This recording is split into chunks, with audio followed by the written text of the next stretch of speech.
I can't imagine what it would be like to be one of the original people to come up with this vision. This year will be the 60th anniversary for Jackson Hole Mountain Resort. The desire to create a place that gave skiers access to the most phenomenal terrain was a bold undertaking. These mountains are so rugged, they have their own agenda. We've got a Teton fault that's still an active fault line. The lifts would have to be anchored into really, really hard rock. So uneven. So I decided to tie it to the dozer. At least if it goes down, I can catch it. This is very unusual. This is called the Jackson Hole Special. Against all odds, we did make it to this day. You know, we developed this mountain in 60 years, but it's just a small fragment of time for what's really been happening in the Tetons.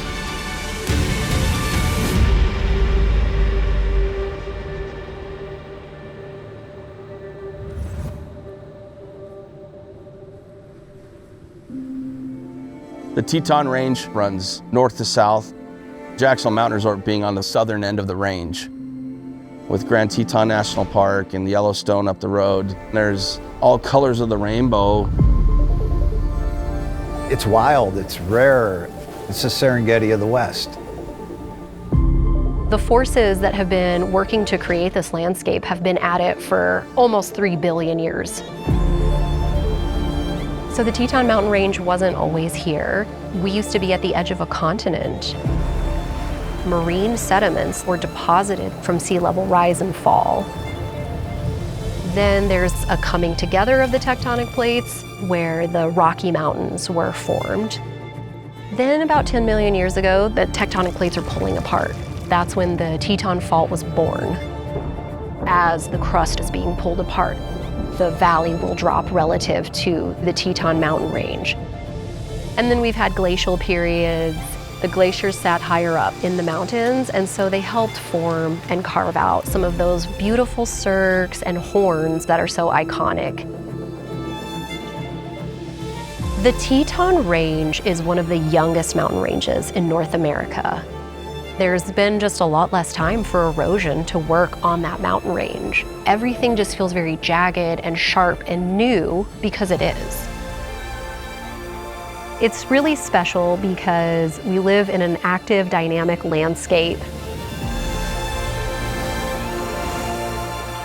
You have these rocks that have fallen down and created these amazing jump features.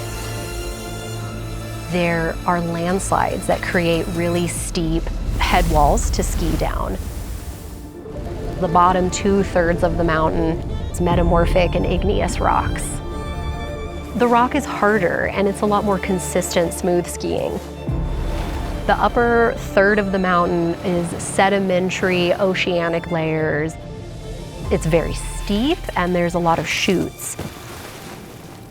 As you ski down, you go down through geologic time. The Darby Formation up here at the top has been exposed to the elements for the longest, and it was formed in a shallow marine sea.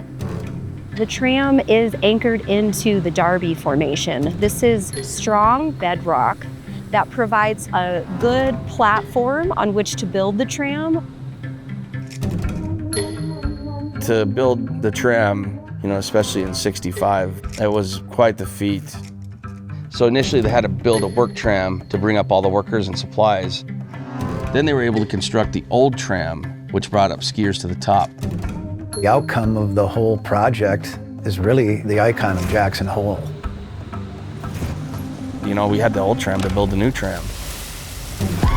Yep, we got water. Garaventa, the company that built the tram, they took in consideration the seismic activity that's possible. They implemented a technique called micropiling, where they actually drill a bolt into the earth about 40 feet.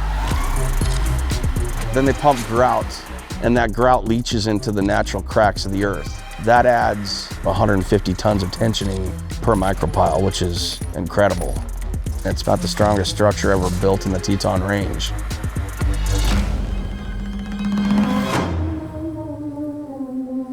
The next layer below the Darby Formation is the Bighorn Dolomite, and it's well known around the region that it forms really beautiful cliff faces. It's a visually stunning formation. Through freeze-thaw and other erosive actions is essentially wedging out these rocks and popping them off. Gravity and water are trying to break down those mountains and bring them back down to sea level. But because it's such a competent rock, it can form those more extreme vertical cliff faces. These rock corridors, it just envelops you when you get in there. It feels threatening but welcoming at the same time. From the other side of this buttress here, you have S&S. One of my favorite spots would be over here on the west wall, Corbett's Couloir. To even further out, you've got Cajun Couloir, something that's only been done once by Eric Rohner, wearing his base rig. We're at Tower 5 here, about to get lowered over the edge to look down to Cajun. Holy cow, and there is my trajectory. It's like this narrow though. People are creative. I've seen stuff that I've never believed would happen.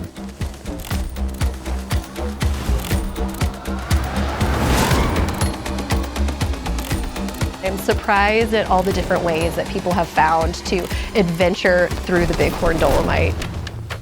I'd like to go do it again. That's how fun it was. As we move down the mountain, we're moving into the Cambrian formations, and these sedimentary layers formed from sea level rise and fall. One of my favorite features on the mountain, right at Tower 4, we have a fossilized pile of stromatolites.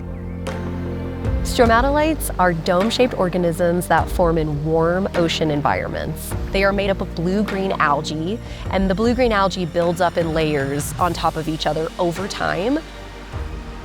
Stromatolites give off oxygen through photosynthesis, and they helped bring oxygen onto the planet 2 billion years ago. The stromatolites here at the resort are about 500 million years old, and they're petrified. Because of a few different periods of regional uplift, as well as oceans receding and falling, the stromatolites here today are 9,000 feet above our current sea level. Here we are, 100 heartbeats flying over the tram at Tower 4, and right below is the oldest known organism on planet Earth. That's a cool little spot on the mountain for me. In the winter, these stromatolites get completely covered with snow, and people will ski right past them on their way to the expert chutes, which is the really famous cliff band just below us.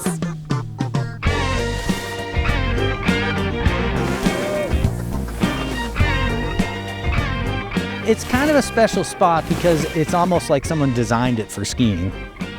Perfectly forms up these couloirs stacked all the way across the whole zone. The upper section here of Expert Chutes is the Death Canyon limestone. It's that cliff forming area. And then lower down that slope that's covered in snow is the Woolsey Shale, which is easily erodible. And so it gives you that really nice run out at the bottom of Expert Chutes. You're standing in a place that you really shouldn't be able to stand because you're basically on a cliff. Your skis can allow you to go somewhere that otherwise you wouldn't be. The snow just sets up on top of these cliffs and you can push a lot of snow over them and create these awesome visuals with curtains coming over and you can get behind these curtains. It's kind of like you're in your own world for a hot second.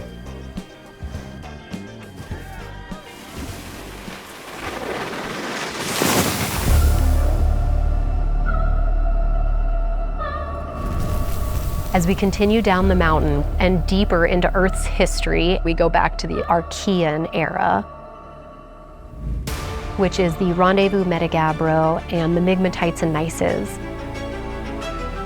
Most of the lifts, most of the ski slopes are on the Rendezvous Metagabbro.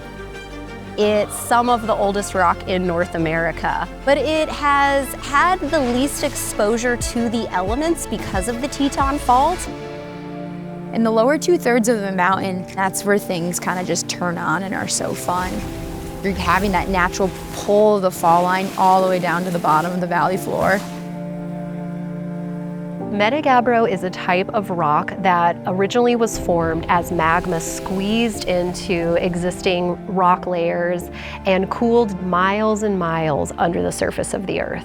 And then because it was buried so deeply, it actually metamorphosed and changed. You can see how much pressure and intensity that rock has been subject to have all the banding and all of the chaos. The crystals in the metagabbro are fused together and form a much stronger interlocking crystalline network. That is why all the lifts are hard to build.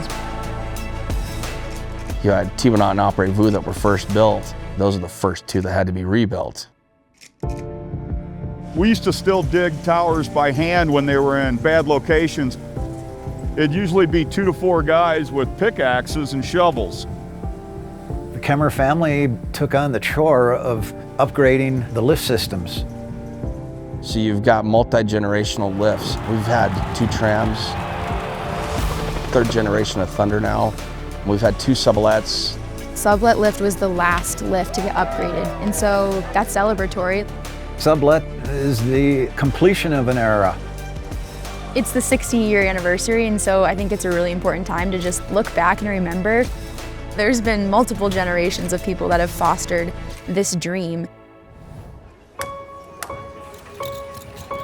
When you're riding up the lift, it's easy to forget about all the people from the very beginning that were just grinding blood, sweat, and tears to put this place together. There were some real pioneers that really helped develop and make this mountain what it is. These days, everything is black and white. The grays fill out to the sidelines. Eyes closed, maybe we can see the color. We'll dream, everything is beautiful, and then maybe we can make it so deep down. We're dreaming in color.